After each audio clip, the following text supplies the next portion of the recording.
If I could go back and speak to my younger self, I think I would have said, it's okay to take your time. There is no rush. And it's about investing the right energy, time and money into the process. Do your research and remember you're a rider.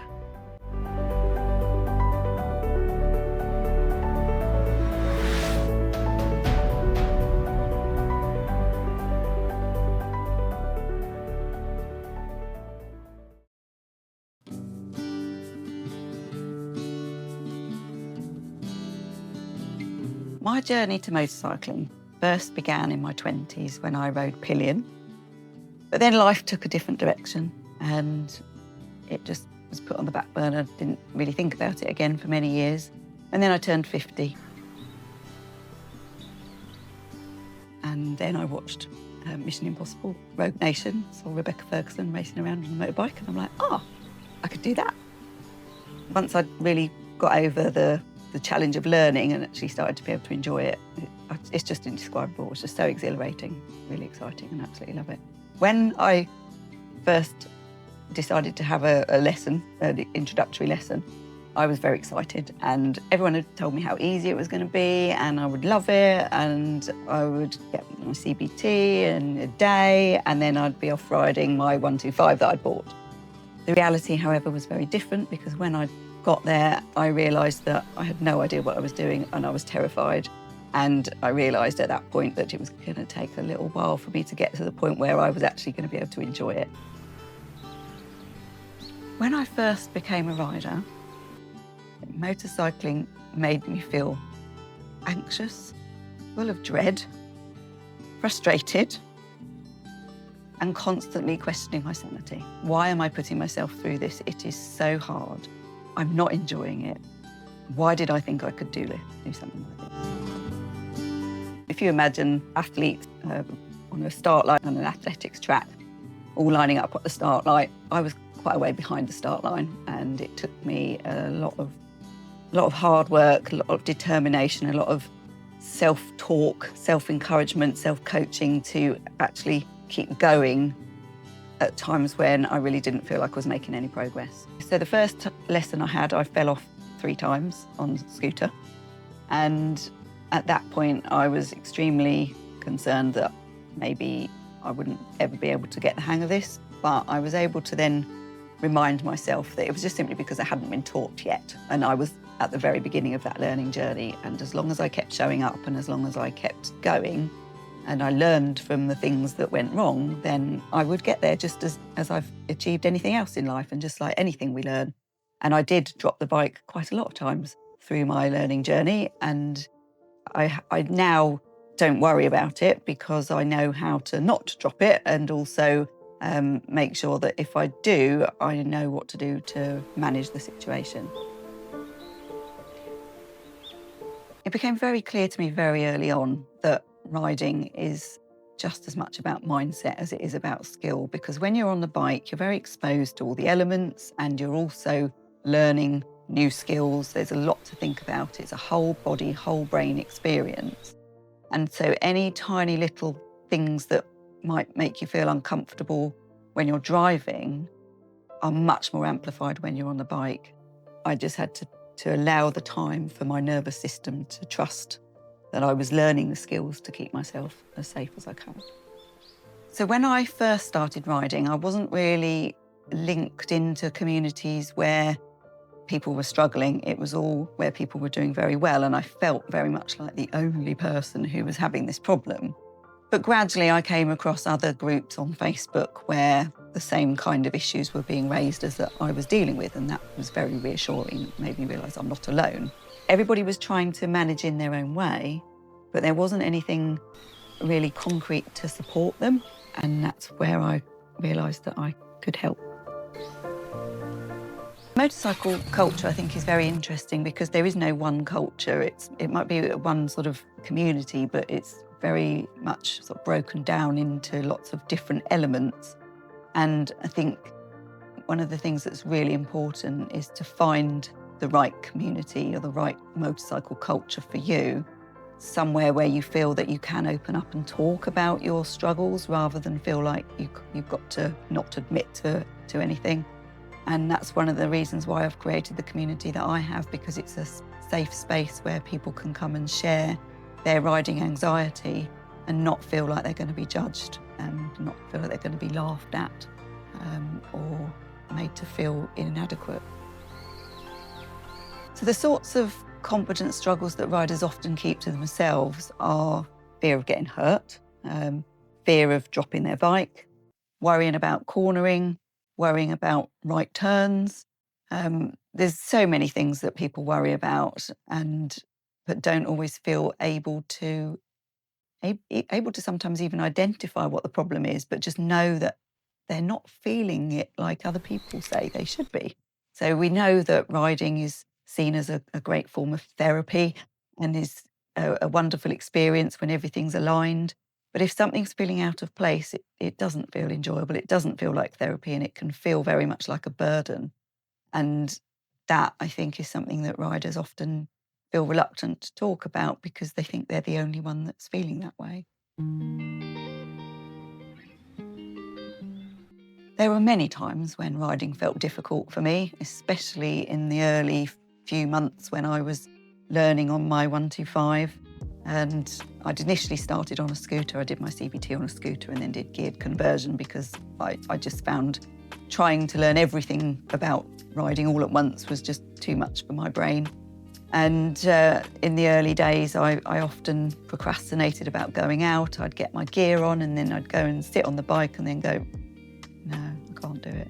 And then I'd go back in and then I'd feel really frustrated with myself because what's wrong with me? Why aren't I doing this? And that's when I started to become really aware that it was, my nervous system was just on such high alert that I just didn't feel like I could ride. But something just kept me going, and I don't know what it was, but it was like an invisible force that just said, these things are just testing you. Keep going. So I did. I think what really surprised me the most about how mindset was such an important element of motorcycling was when I realised that the same questions and concerns that people were raising in the motorcycle communities were the same as what I was seeing in my other work, which is all about self-belief, lack of confidence, lack of trust in self, and nervous system management, because it controls everything. It's constantly scanning. Your brain and your nervous system are working together, constantly scanning for threats.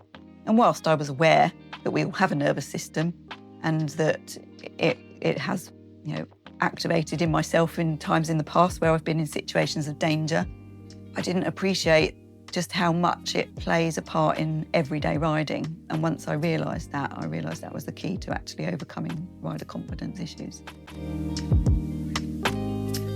So they got to a point where I felt absolutely compelled to write a book because I had so many resources that I'd put out there in blogs, in videos, in my free Facebook community, on Instagram.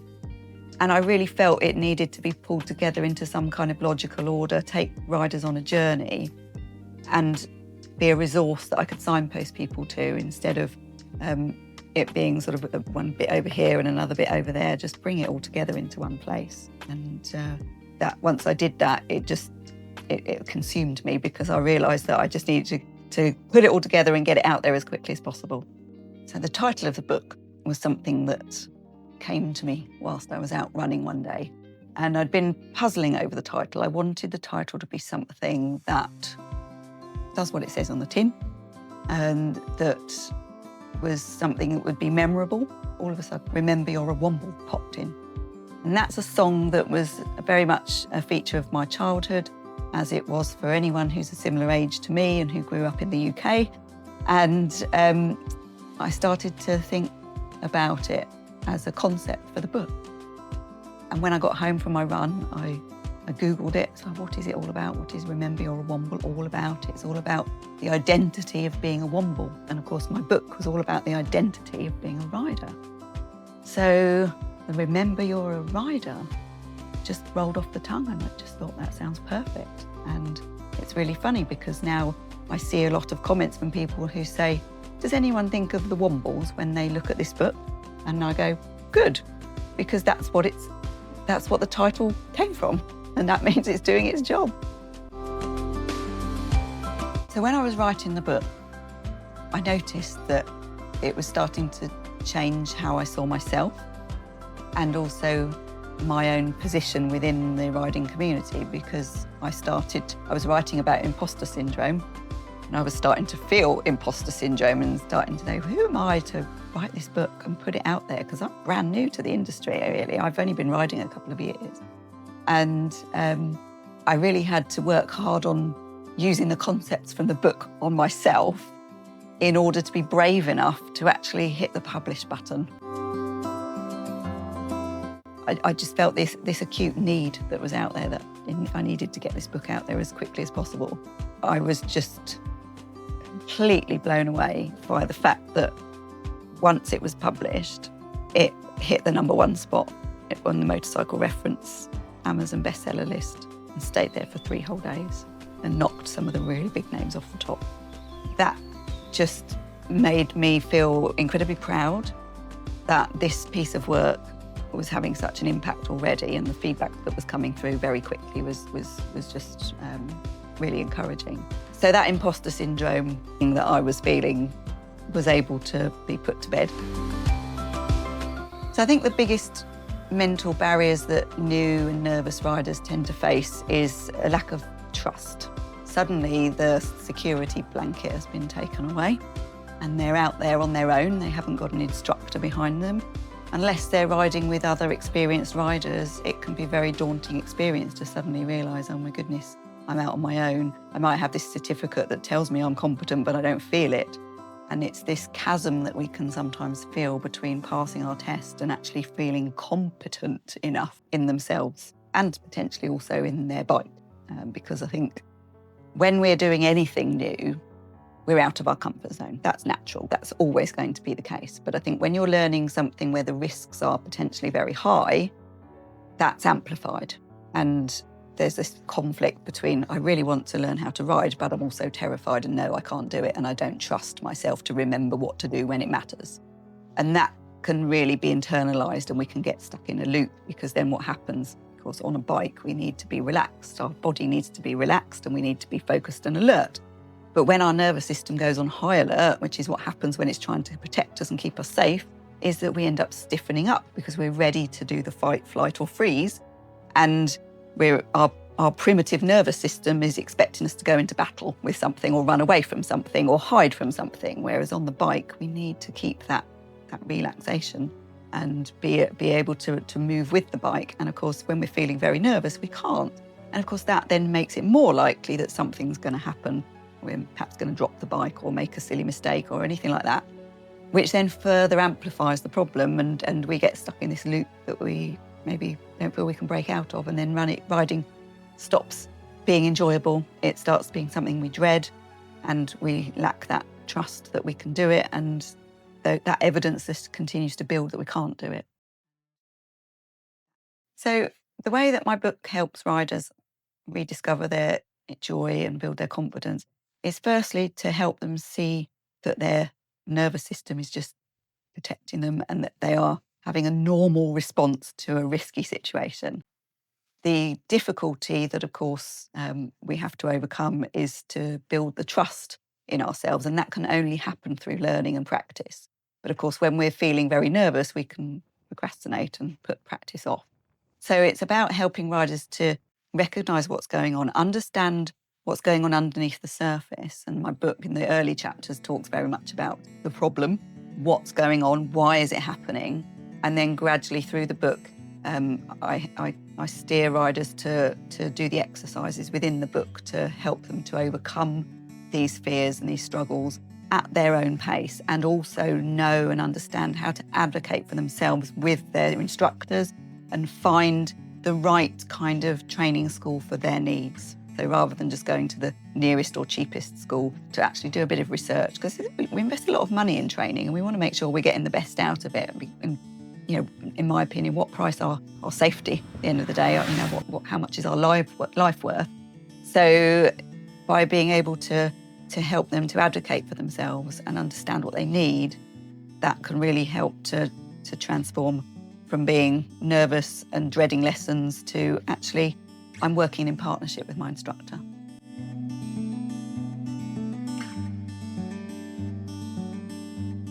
I think the one lesson I'd really like readers to take away after reading the book is there's nothing wrong with you. That you are acting in a way that your nervous system is designed, and if you learn how to manage it, you can learn how to build a confidence and enjoy your riding. So looking back, I think I would have started off on a better footing if I had known that the struggle is normal, because I'd gone in with the expectation that it would be easy and that it was just a bit like learning to drive only on a bike.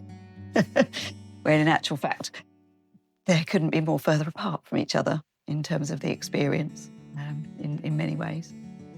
So yeah, I wish I'd known at the beginning that it's not easy to do for many people, including myself. But on the other hand, if I had known that, I don't know whether I would be doing what I'm doing now, because it was going through the struggle myself that enabled me to come out the other side and see how I could support others.